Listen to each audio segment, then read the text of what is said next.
Why does making money look so damn easy for some people? Like they breathe and then the dollar sign shows up.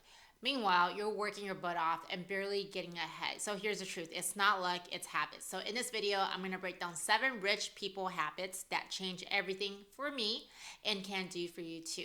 The last one is the key. So let's get into it. Make my own lane, no handouts here, vision too strong. Can't cloud it with fear, drop my past like a bad old habit. Now it's for only full speed, no static. The first habit that rich people have is there is a definite, measurable financial plan. Most people don't have goals. I want you guys to think about this for a second. Most people don't have goals. 95% of people were drifting. And I remember when I first started my journey of me wanting to become someone challenged me and he said, make a decision that you're gonna be in the top 3% right now. And for me at the time, it was very difficult because I'm like, how can I be there when I'm literally at the lowest point in my life, went through a divorce, single mom, I don't have any money. How do I get my life together? But the key is to make that decision. Then you come out with a definite, measurable financial plan. How you do that is you definitely want to look at the life that you will love, look at the lifestyle, how you like to be travel, who you want to be taken care of. And at the beginning, depends on where you're at in life, it may seem very scary to you. But the thing is, at least you have a clear picture. Van Gogh, he sees it in his mind before he paints, and that's what we're doing. We want to see it in your mind before we start to create.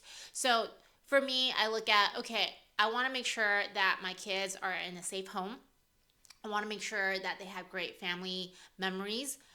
I want to make sure they have... Stop it! I want to make sure that they had good childhood memories, and I want to make sure that we're able to travel around the world. So based on all that and the lifestyle that I want, I started to come up with a plan. And this is where you're becoming the producer of your own movie. You know, if you don't know, I came from the film industry and now I get to help you, people like you and myself, be my own director, writer, casting director, and now we're producing our own movie. So you come up with a budget.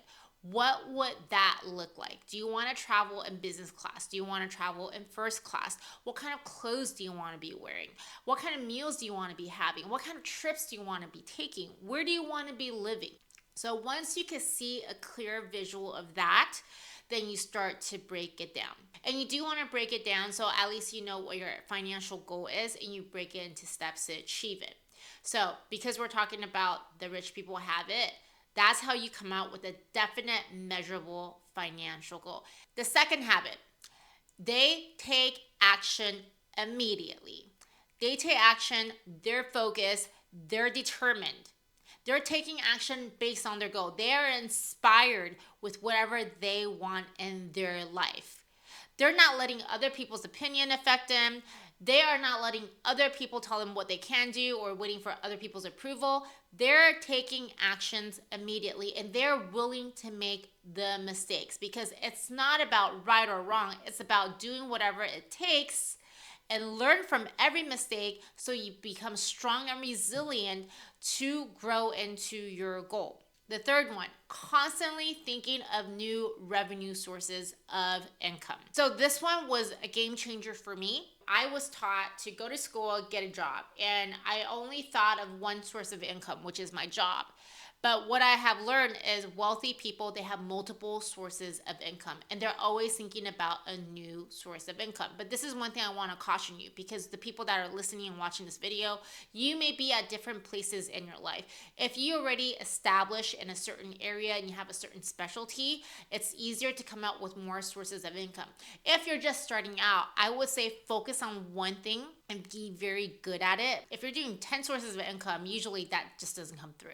Right? Warren Buffett, he says he always has 10 goals, but he works on 1, 2, 3 at a time. So you want to be focused on whatever you're establishing. There is a foundation and you keep growing it. Another way to look at it is if you're a business owner, or if you're an entrepreneur like myself, then whatever business that you're building, you could develop multiple streams of incomes from there. So intellectual property is a great way to scale on different streams of income. You have brands, you have different distribution outlets, you can sell products in there. So there's so many ways to monetize that, but that's a way of thinking. Okay. So constantly thinking about new sources of income. The fourth one, They mix with successful people. This is a great opportunity for you to think about, who are you hanging out right now? How are you spending your time? Are you talking about what's going on Netflix and these TV dramas and gossip? Or are you mixing with people that have a goal and have a vision that they are achieving for themselves? I like to hang out with people that are a lot smarter than me and a lot more successful than me and a lot more richer than me. Because guess what?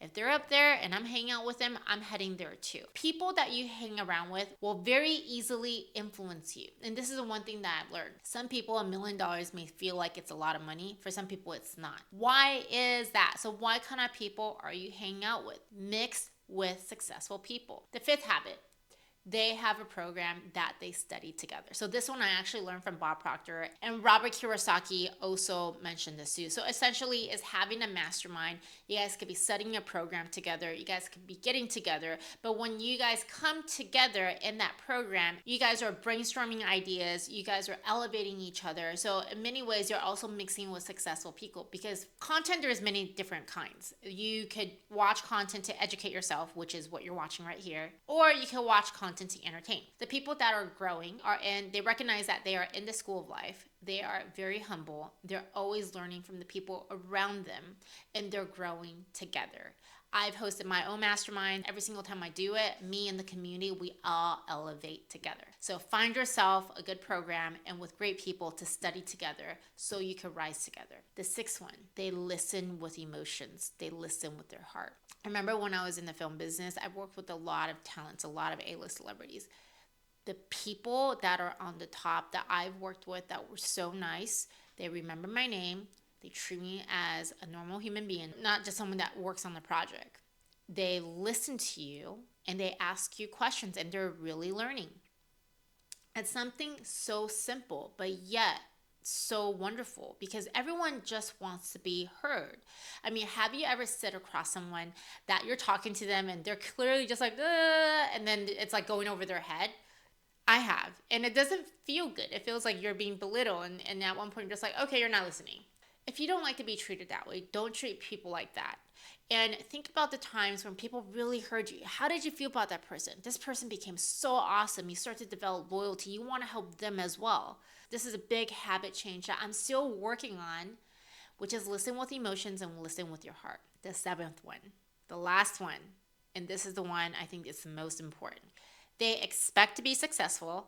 They expect to be rich. When you expect to be successful and you expect to be rich, you know what you're doing? You're making that decision. You're going to find a way to make it happen. Sure, you're going to fall, but you're going to rise.